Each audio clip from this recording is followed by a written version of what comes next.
We're still in a series at St. James as we've talked about the three general rules of the United Methodist Church. And the three general rules are to first, do no harm. Second, do all the good you can. And third, to live, this is my translation of John Wesley's Middle English, to live the practices that bring you closer to God. Because without those practices, those disciplines, oftentimes you fall away from that sense of connection. So the first practice that we're going to be talking about this week is keeping awake. Keeping awake. And I'm not worried about whether you fall asleep in worship. If you do, that's perfectly fine. We're not talking about that. We're talking about being awake to the patterns of our lives. So before last Sunday, Wednesday of the week before, I don't know, what day did we leave for annual conference, honey? Do you remember? Wednesday, not this past Wednesday, but the week before. I don't know what the date was, and it doesn't really matter. All it was 10 days ago we went to annual conference. Now, I am used to being, in my own mind, important. You know, it's always, I think each one of us, and let me just tell you, you all are important, and I am important. But my ego likes to inflate my importance. Like the world revolves, you know, because I'm praying and because the world is, all those things. Well, when you go to annual conference, you sit in a coliseum with 2,000 of your closest friends who, many of whom have no idea who you are. Now, I stand out because I'm always wearing, you know, the black St. James shirt and my black jeans, but even standing out is not standing out. So I kind of blended in, and it was a wonderful experience. And let me just tell you why it was a wonderful experience. Because it reminded me of my need to keep awake. Keep awake to thinking of myself more highly than I ought to. You know, Paul, cautioned us against that. Be careful about being puffed up. Is the way he talked about it, you know, puffing up my feathers, you know, peacocking it wherever I'm going, whatever it is. It's too easy for us to fall into the same patterns, to live into the same patterns over and over and over again. And so I went to annual conference thinking, you know, that I matter, and I do, but thinking I matter more than I matter. I'm one of everyone else, and that's an important thing to remember. But I don't always remember it. So annual conference reminded me of that. And then I came back to St. James, a place where I know I matter because, after all, the church was named after me. So, no, it wasn't named after me. It was named before I was born. But the truth of the matter is a lot of people like to kid me about whether it's named for me or not. So I came back, and James was preaching. Not this James, and not that James, but this James was preaching. Yes, we have Jameses, we have Marks, we have a lot. And so James was preaching. And not only was James preaching, but he did the centering moment. So I came with a thought about what I was going to do centering, and so he did the centering moment.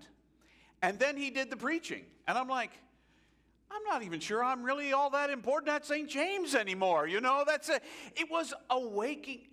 But I want to tell you, it's a gift.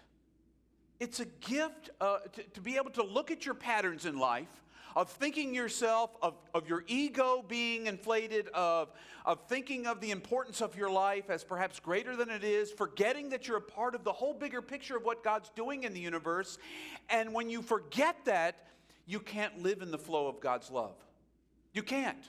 You can live in the flow of your own ego, but you cannot live in the flow of your own love unless you're awake to what's going on. Now, at the end of Jesus' life, he goes to the garden with his closest friends, his disciples. And he leaves some of them behind, and then he takes the three closest disciples, his inner circle, Peter, James, and John, and invites them to come with him further in before he goes further on by himself. And this is what he says to them. This is from Matthew chapter 26. Jesus went with his disciples to a place called Gethsemane. He said to the disciples, "Stay here while I go and pray over there." Then he took Peter and Zebedee's two sons, which, by the way, are James and John, and he began to feel sad and anxious. Then he said to them, I'm very sad. It's as if I'm dying. Stay here and keep alert with me.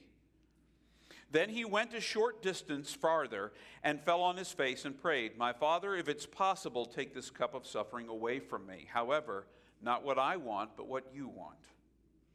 He came back to the disciples and found them sleeping.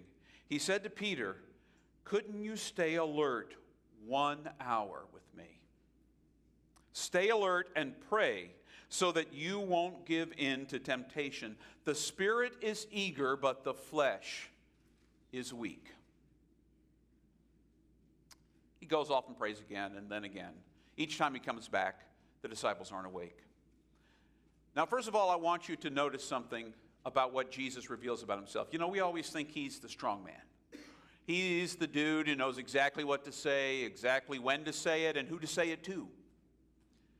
Jesus is overwhelmed by his own sense of sadness, and perhaps even a tad twinge of fearfulness, knowing what's coming. Because it's not going to be easy. In fact, beyond not being easy, it's going to be difficult. It's going to be painful. It's going to be ugly. And so he's aware of those things.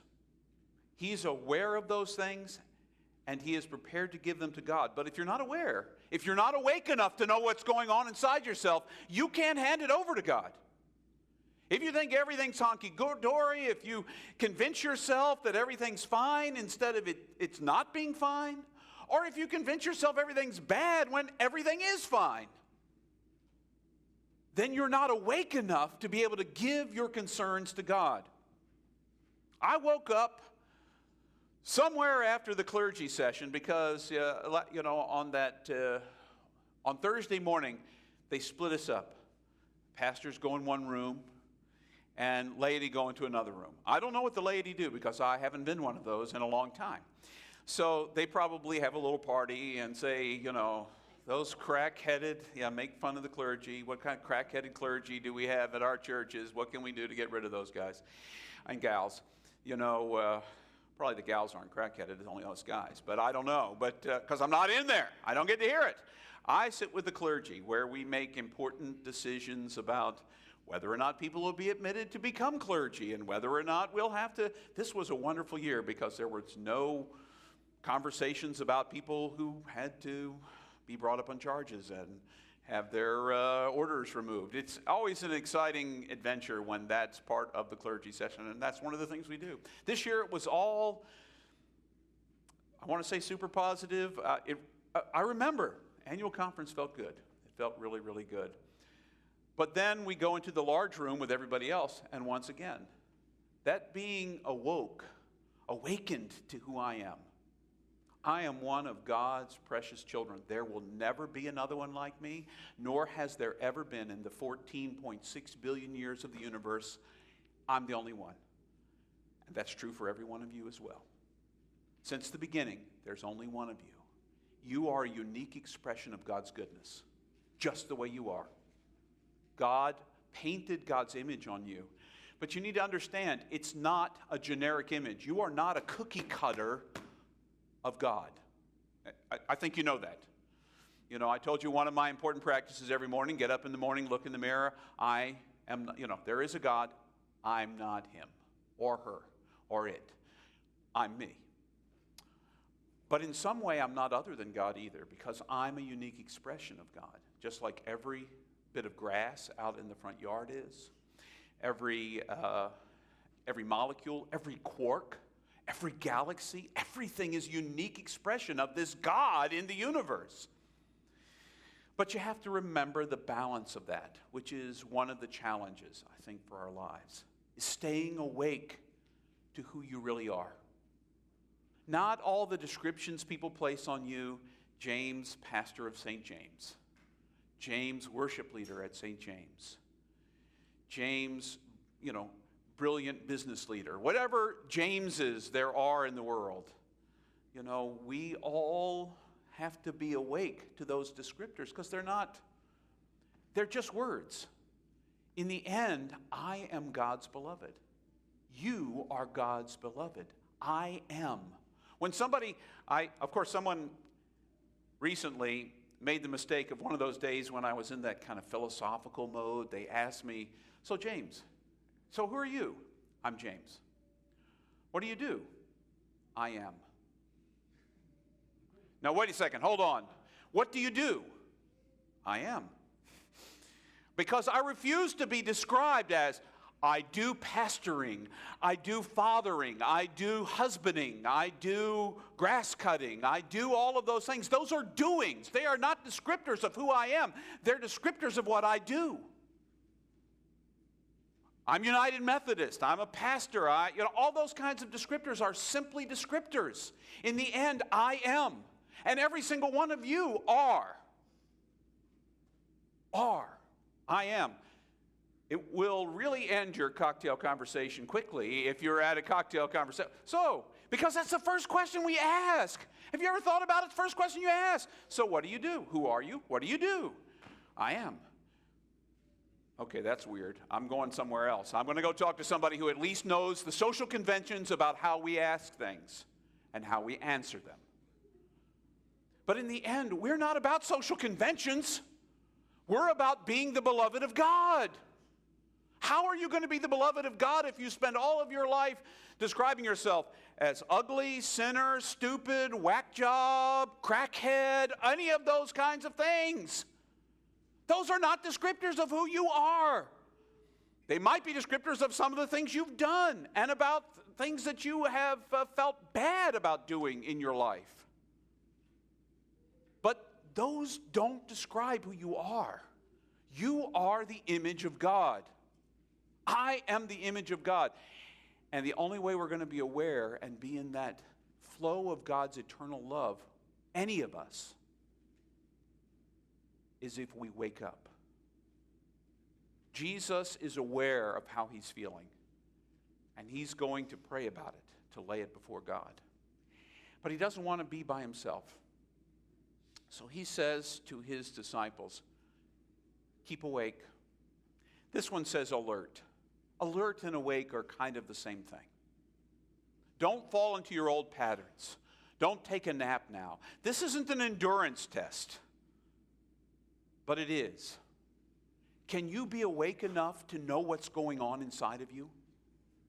Now look, we develop patterns from the time we're early children. Some of them matter and some of them don't. Some of them help us deal with the world in which we live. I am okay. I did not fall. Somehow my watch felt I'd fallen, and I couldn't get up and was ready to call 911. I hope that didn't happen. If they show up sometime soon, apparently I was a little bit too demonstrative in the process. I will set down my Bible and I will try to stand still. It will probably last for 10 seconds or not. Being awake to who you are allows you in this moment not to fall into the same patterns you've always fallen in. When I was growing up, Mom made my peanut butter sandwiches a certain way, peanut butter and jelly sandwiches. Because when she first made them for me, I came home one day and complained. I'm confessing. Mom, if you're watching, yes, I know. I complained. I wasn't a really complainy child, but when you make peanut butter and jelly sandwiches and there's peanut butter on one side and there's jelly, and it's grape jelly and there's an abundance of grape jelly, because Mom knows I liked grape jelly. I cannot stand it anymore, but I loved grape jelly in those days. And so she'd put a lot on there. Well, one slice of bread would be purple and sticky, and the other side would be all peanut butter and delicious. So how do you eat that? Well, the first time, I took a few bites, got sticky hands, and threw it away. So Mom discovered a way to make peanut butter sandwiches. She puts peanut butter on one side, she puts peanut butter on the other side, she puts the jelly in the middle. It doesn't spread quite as smoothly because there's this lack of friction in the peanut butter. We don't have to go there. This is not a science lesson. But in any case, you spread it around and it doesn't... Yes, I went crackhead again. But you put those things together and then they don't bleed through because there's peanut butter to protect it. Now, I know that that's the pattern. That's still the way I make peanut butter and jelly sandwiches when I have peanut butter and jelly sandwiches, which, quite frankly, I haven't had in like 20 years. I'm going to have to get to it. But it's the pattern. Now, what about the patterns of the way you respond in your everyday life that do matter? When you were a child and you were playing with some other kindergartner, let's say, and they walked up and they grabbed something from you and took it out of your hands, what did you do? You grabbed it back and took it. Or, as Joshua appropriately indicated, you hit them and then took it back. Now, imagine as an adult that someone takes something away from you. And it's not necessarily even a physical thing. Imagine that they take away your self-respect or dignity by saying something about you in front of other people. How do you respond? Ugly words? Probably you don't hit the other person. You understand battery, assault, jail, prison, all of those kinds of things. But you respond out of something. It's the same pattern you always followed. You learned it as a child, and you think that somebody says something ugly, you say something ugly back. In high school, I used to be able to really send back those quick zingers. Somebody said something ugly to me, I could say it back just like that. And if I couldn't get them with a good zinger, I could make them feel stupid because I was really smart and I had an unbelievably large vocabulary, and I thought it was cool to make other people feel that way. Imagine your pastor, if you said something one Sunday morning, well, I sort of like that sermon, James, but in the middle, it got kind of squishy. I couldn't figure out what you were talking about, and you kept using that word crackhead, and I just lost you. I just lost you altogether. And I said to you, you know, you're an idiot. Why don't you try preaching? How would you feel if that's the way your pastor responded?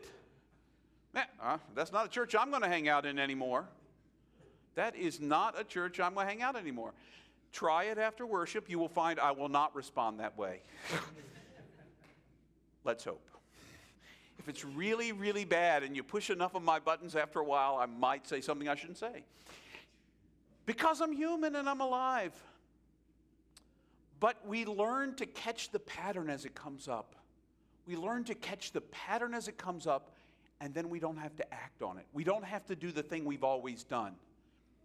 Just because I used to immediately respond with ugly words because I wanted to be the boss, or if I wanted to end an argument, and instead of talking about what we were talking about and staying on topic, if I skip over topic and go for something like your throat and make you feel bad about yourself, so I have won the argument because I shut you up.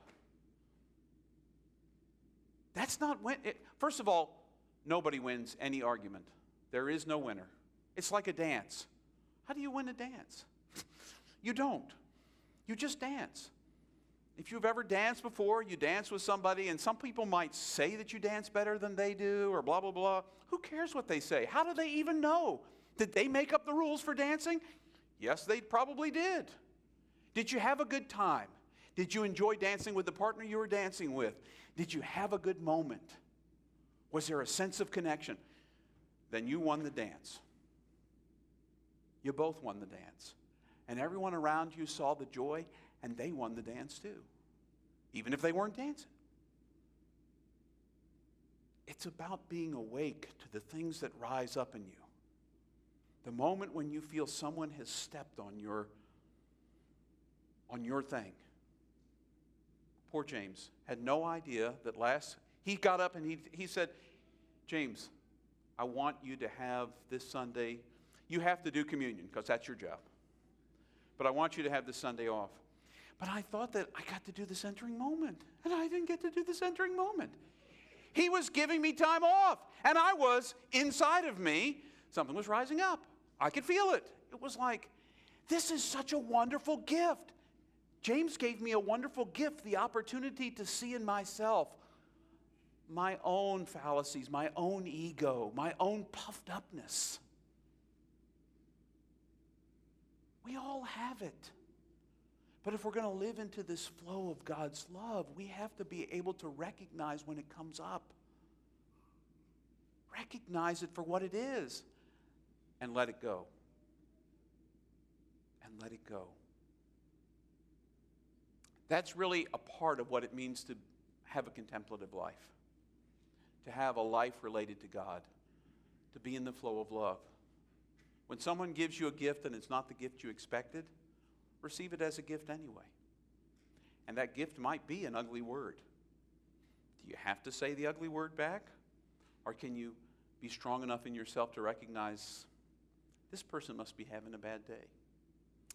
Now, I will tell you every once in a while, it doesn't help you to recognize that they're having a bad day and then try to counsel them about their bad day. Back in the 1980s, I worked for Blue Cross and Blue Shield of the National Capital Area, which is now CareFirst. And I was in federal employee program benefits customer service. People called, I answered. Somebody called in really ticked off about the way we had processed the claim. Now, I didn't process the claim, it wasn't about me. So they said all sorts of words. Now, I'm allowed to do one thing when somebody says words that my mama wouldn't say. I am allowed to hang up the phone. But I didn't feel like it was a need for me to hang up the phone. Instead, I said, you know, sir, human beings don't talk to each other this way. This is not how this is when I was in between being in ministry and being in ministry again. This is when I knew that I needed to be somewhere else. This is when my team leader walked around the corner, who had happened to be monitoring the phone call I was on, and said, James, I need you to end this phone call quickly. And so I said, so I want you to think about that. The next time that you choose to yell at a faceless entity, perhaps, you could choose to do so in a way that's appropriate. Goodbye. Thank you for calling Blue Cross and Blue Shield. So my team leader proceeded to tell me that my job as a customer service representative was to let them say anything they wanted to, but if they said things my mama wouldn't say, I can hang up. But that's it. I can't tell them what it means to be human. So then I took a different gig where I get to tell you what it looks like to be human, and you can either decide to do something with it or not. I lay it down. What I understand that the Bible says to us about who we are. You want to be awake so you can live for Jesus every moment. But if you find yourself falling into addictive patterns with your life, you got to break those. But if you're not awake, you can't break them. You don't catch yourself. So what are some practices, James, that can help us keep awake? We do one every week at the beginning of worship. Breathe. Breathe. Someone says something to you and you feel like you feel something boiling up inside you, take a minute and just breathe. Now, if breathing doesn't work, still keep breathing because that's important. Otherwise there won't be a response at all as you collapse on the floor. Keep breathing anyway. Count. You can count until you feel what's going on start to fall down. Now, some more spiritual practices include things like centering prayer. Maybe centering prayer is not for you, and it's okay if it's not. Maybe you could take a walk, a meditative walk, where you don't think about what's going on in the world, because you see, as you open yourself up, you see all the stuff that's floating, all the patterns that keep recurring in your life. And you can choose which one of those patterns you're going to follow or not. You don't have to be mean because someone was mean. You can be different.